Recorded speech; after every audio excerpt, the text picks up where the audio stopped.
folks, we're going to talk about compound interest today. First of all, I'm going to start with simple interest.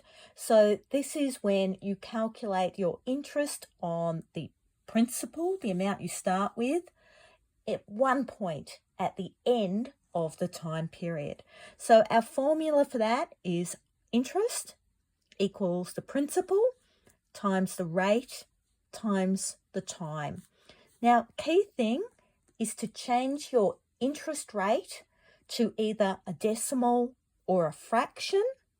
You must do this or your answer will end up 100 times too large. So look at an example.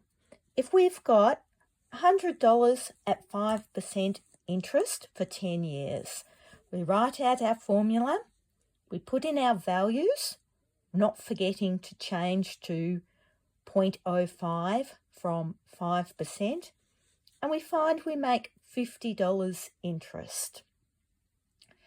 Now, compound interest is when we calculate the interest as we go along and add it back to the principal. And this is what banks do, for example. So, I'll show you the slow way of doing it. The slow way is that we calculate our interest manually at the end of each time period. So let's say that we are doing 5% compound interest on $100 for 10 years. The first year, we calculate our interest and we'll get $5. And then we add that back to the principal. The next year, we calculate our 5% interest on the $105 we now have, our principal plus our interest from last year. And now we get $5.25 interest.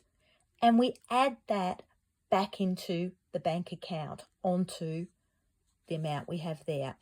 The next year, we calculate our interest based on the new amount we have, $110.25. And what you can see is that every year we're making slightly more interest because we are calculating our interest on a larger amount. Now, we won't show all our working out. We'll just go to the end. And what we see is at the end of 10 years, we've now got $162.89, which means that we made $12.89 more interest by compounding it than if we just did simple interest. Now, we don't want to do the slow way. Let's make it faster.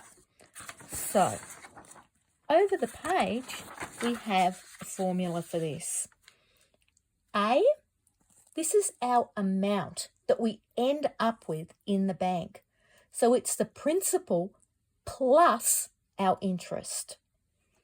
A equals the principal times, in here, we have 1 plus our rate. And we must change that to a decimal.